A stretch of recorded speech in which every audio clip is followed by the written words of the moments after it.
Hi, Roy Oppenheim again. This is part two of my 5-year statute of limitations issue that has come to the focus of really the entire country, as the New York Times ran a front page story this past week about the idea that some people may end up with a free house because the banks have been unable to bring their foreclosures within the 5-year statute of limitations period. So the Florida Supreme Court has a number of cases in front of them right now trying to figure out what to do with this 5-year period. There have been bankruptcy courts in New Jersey and also in Connecticut, other courts that have determined that 5 years means 5 years. In Florida, what it looks like is that the banks are trying to invoke what I would characterize as the Wall Street rules. As the Wall Street rules. What are Wall Street rules? Wall Street rules are where Wall Street makes the rules, and then people follow the Wall Street rules because Wall Street rules.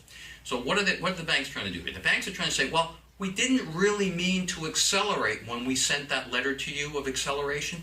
We didn't really mean when we said we were going to accelerate in that foreclosure complaint, and that we're taking it all back, and that we are now de-accelerating.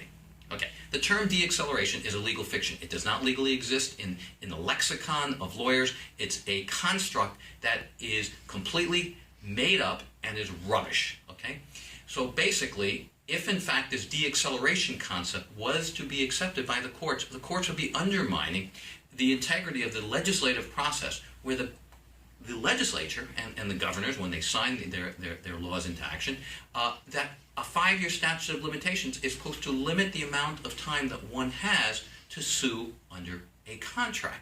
And so what the banks are trying to say is, well, this contract's really not just one contract. There are all these, each payment is a separate payment. That's all nonsense. Once there's an acceleration, there's an acceleration.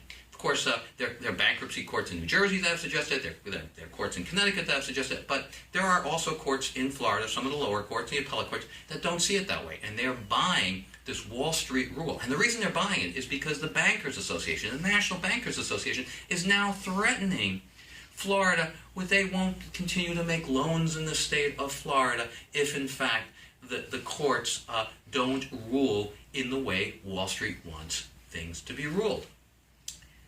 That's where it is. That's how it is right now. We'll see what the Florida Supreme Court does. If you have any questions about the 5-year statute of limitations, particularly in the state of Florida, please call us. Roy Oppenheim from the trenches.